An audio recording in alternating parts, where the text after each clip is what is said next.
परसों देर रात को यूएसए ईरान के ऊपर एक बहुत बड़ा हमला करता है, जहां पर फोर्डो, नतांज और इस्फहान में स्थित न्यूक्लियर फैसिलिटी को यूएसए तबाह कर देता है। इसके बाद कल देर रात को ईरान एक बहुत बड़ा डिसीजन यहाँ पर ले लेता है।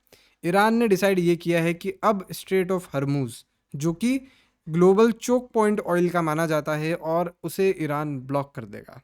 अगर स्ट्रेट ऑफ हरमूज की बात करें तो ग्लोबल ऑयल शिपमेंट्स अगर आप यहाँ से देखोगे तो लगभग 20% ऑयल टैंकर्स आपको यहीं से जाते हुए दिखेंगे, यानी कि वर्ल्ड का 20% ऑयल सप्लाई इसी स्ट्रेट ऑफ हरमूज से होता हुआ जाता है, जहां पर ऑयल के मेन सप्लायर्स हैं इराक, कुवैत, बहरीन, कतर और सऊदी अरेबिया, यहाँ तक कि यूएई भी।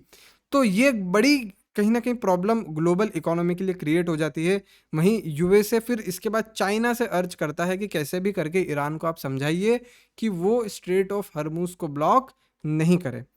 तो कौन सी ऐसी कंट्रीज है जिसे सबसे ज़्यादा इफेक्ट होगा इस पर, इस स्ट्रेट ऑफ हरमुज के ब्लॉक होने पर, या फिर मिडिल ईस्ट का जो भी ऑयल सप्लाई है इससे ब्लॉक होने पर, और इंडिया की इस पर क्या पोजीशन है, ये इसमें हम जानेंगे। प्लस इंडियन जो कंपनीज है सबसे ज़्यादा इस पर इससे इफेक्ट होने वाली है, उसके बारे में हम डिस्कस करेंगे।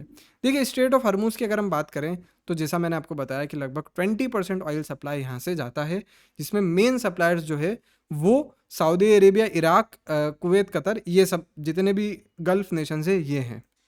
उसके बाद सबसे ज़्यादा इफेक्टेड इसके अंदर अगर हम सप्लायर की या फिर कह सकते हैं कि एक कंज्यूमर की हैसियत से देखें तो अगर इंडिया आपका जवाब है तो वो है नहीं। इंडिया का लगभग 20%, 20 to 25% ऑयल जो है वो ही आपका मिडिल ईस्ट से आता है, यानी कि इस स्ट्रेट ऑफ हरमूज से आता हुआ दिखता है। उसके अंदर हमारा जो सबसे बड़ा ऑयल सप्लायर है वो है इराक।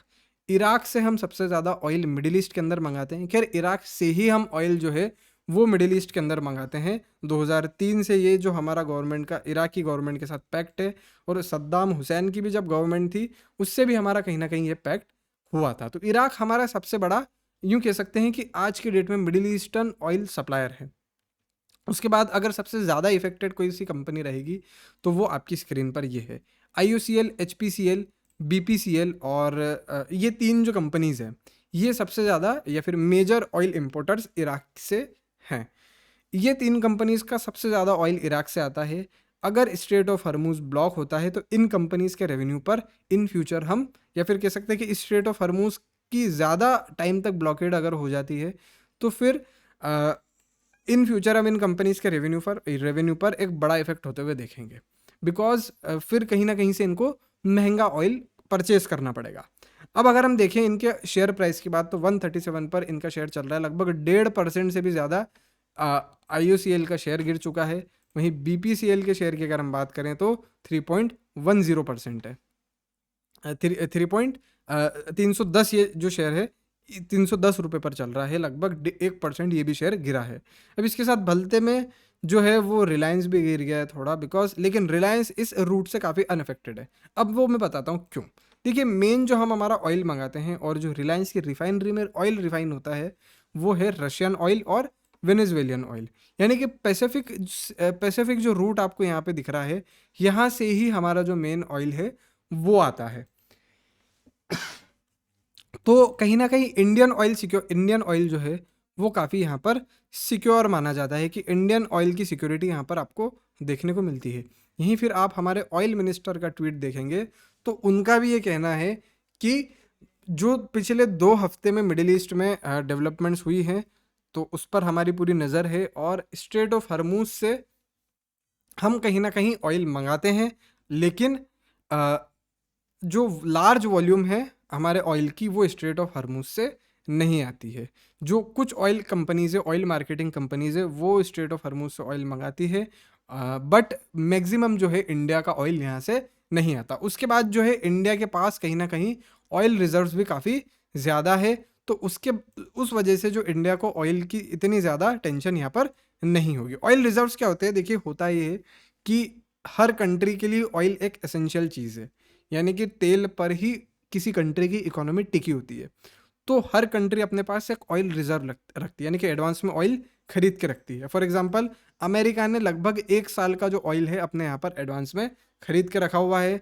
वहीं यूरोप ने भी ऐसा ही कुछ कर रखा है, यहाँ तक कि इंडिया के पास भी 74 डेज़ का जो ऑयल है वो खरीदा हुआ है, यानी कि वो ऑयल जो है वो काफ़ी हमारे पास ऑयल के रिजर्व्स हैं।